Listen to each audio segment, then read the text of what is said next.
get away. So the question is, after the situation with Jonathan Majors, you know what I'm saying, and the consistency of white women tears happened. Why is that not affecting the psyche of most men that's in relationships with them? That's in relationships with white women, you're saying, right? Yeah. Okay. Yeah. Love. I think. Love? I mean, what else? What else could it be other than love, right? Because one of the questions that I've had, and I've never really had. Cut you up because who's to tell you who to love? That's a point. That's a point that I was thinking. You know what I mean? Yeah, and what I was saying is that I wish I knew a brother that was in a relationship with a white woman, because one of the questions I would ask, very honestly, I wish I didn't know so many. Well, you guys know. So all right, so I don't know any, right? But one of the questions that I would ask, if I was fortunate enough to have a close relationship with a brother that was in a relationship with a white woman, is yo, like, what happens when we see these stories of racial strife being so pervasive and being so, sort of mounted against black men? How does the conversation go in the house between you and your lady? Yeah. Like, where does it go? Is there some type of empathy, or is there some type of understanding? Is there some type of remorse? And I'm talking about all of these emotions on her part. You know what I mean? Because surely you have to feel some level of I don't know, man. Like, on a white woman's part, she married to a black man. I would think that she would feel some level of guilt, even though she might not be committing those acts against her man, and she might be in a deep, loving, committed relationship with a black man. I don't know. These are questions I would like to ask. What guilt? Break down the dynamic of guilt. So here's a scenario for you. There's a black couple. I mean, there's a black man, white woman. They're married, right? Let's say they've been married for a couple of years. Let's say 5 years. I think that's enough to know who you are, the role that you play in the relationship, the foundation of the relationship and its sustainability, and you know that this is the person you want to be with, right? But as the black man, you understand, you have a keen awareness that shit is just not fair. Equality is just a word. You know what I mean? And it's not something that's practiced, particularly when you're thinking about black people in this country, right? So you see these stories of police brutality, and they're always against black folks. You know what I mean? So at some point, you sitting down with your white wife, and you like, you see this shit? Like, you don't see why I'm feeling the way I'm feeling?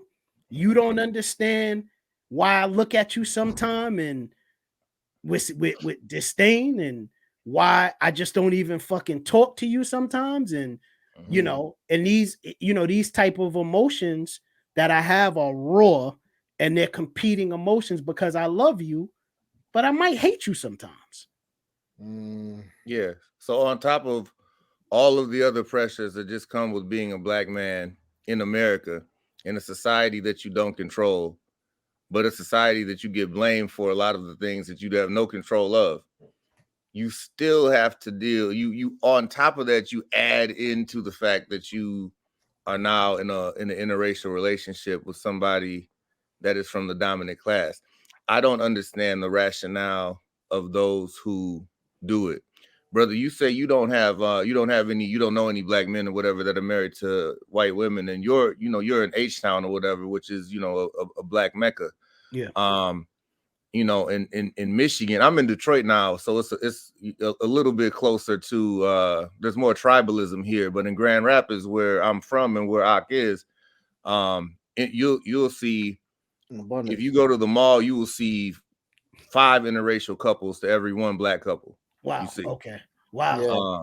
It's a completely different dynamic. It's a weird sort of interdimensional, integrationist, go along to get along sort of place. And my whole thing is like I'm a Pan-Africanist, right? So like I'm rooting for everybody black. Like I'm not anti-white, I'm not anti anybody else, but worst comes to worst, my people come first. That's right. Right. And the way that I see things, man, like you can't love your way out of oppression. You can't fuck your way out of oppression. Like if you could, black men wouldn't be arguably the most oppressed men on the planet. Definitely. Right. Like it hasn't been of benefit to us. Their women have not been of benefit to us. Like, of course, you have a couple of, stories or whatever on the Underground Railroad. You got some Quakers, you know what I'm saying? Some do-gooders or whatever. Yeah, of course. But that's the exception. That's not the rule. Yeah. Because if it was the rule, we wouldn't be dealing with the white supremacist construct for the last 500 years. That's right. You know what I'm saying? So, like, I think certain lines just need to be drawn in the sand. Everybody else understands it. The Italians understand it. They'll say, I want you to go off and I want you to, go and bring me home a good Italian girl from a nice family. That's right. And nobody bats an eye. Mm-hmm. But when it comes to us who were stolen from our native land and brought to this foreign country and brought in this weird situation and oppressed for 400, 500 years, we look at white women as the forbidden fruit, as the freedom, you know what I'm saying, that we have been denied for so long. Mm-hmm. And white men allow their women to play that game because it takes away our power structure and it undermines our foundation.